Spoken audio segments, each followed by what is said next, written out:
وإن أوهن البيوت لبيت العنكبوت لو كانوا يعلمون. The weakest of homes is the home of the spider, if only they knew. And it's not just because of the web, but also for what happens inside it too. The most fragile of homes, home to the most ferocious of family feuds, a husband and wife relationship that is solely based on being used for consummation.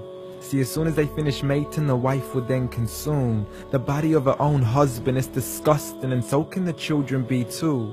See, as soon as they mature, they would chew upon their own mother as a source of food. It's sinister, it's crude, I don't want to imagine it, but it's true. And such the examples that are used, not because God can be cruel, but for God to prove that the weakest of homes are those in which the inhabitants are abused. See, marriages are meant to bring happiness, and the home is a refuge of tranquility and comfort to all those who walk through. And if you ever do happen to fall into disputes, you must learn to understand that the marriage isn't always about you. Rather, it's learning to live together as one, although we are still living together as two. In a home where everybody knows that they belong, with love, kindness, and mercy, so we could all just get along, and there's no need for fighting every time something small goes wrong. Because you can't build a home upon violence and then expect it to stand strong. I mean, what kind of man would harm his wife in the darkness of the night, leaving her to bleed as he scars her for life, having to cover up her bruises as she tries to hide them from sight? She is so focused on her responsibilities, but fails to realize that he also owes her rights. See, as a husband, you're meant to provide, protect, respect, guide, and guard her. You are her garment, her lifelong partner, her Prince Charming who should charm her, her knight in shining armor. But a night has turned into a nightmare as he spends his nights trying to harm her. As she begs him on her knees, please, I need you to be calmer.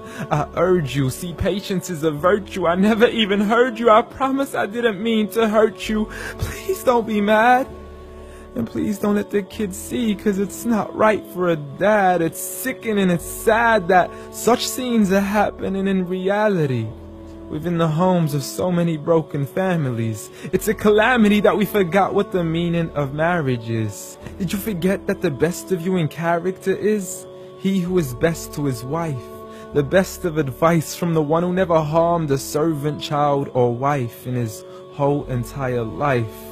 Muhammad sallallahu alayhi wasallam. He was the best of examples in how to treat a woman right.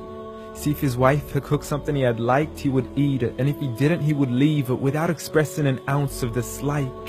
He would even refuse an invitation to food until his wife had also received an invite, and he would help around the house too, just to make her workload light. He was the pinnacle of being polite. And he taught us that the strongest of men is not he who knows how to fight, but rather he who restrains his anger right at the moment of strife. So have patience, brother. I mean, you wouldn't allow it for your own mother, daughter, or sister. You wouldn't bear to watch another man punch and kick her, so the next time you even think to cause her trauma and hit her, you need to understand that she too is another man's mother, daughter, or sister. So dear sister, no human being deserves to live a life of violence alone. So if he doesn't treat you with kindness, don't live in silence trying to fight this on your own. Rather seek help from God first, and don't be afraid to then pick up the phone and let your people know that you are no longer willing to live in the weakest of homes. Violence against women? Islam says no.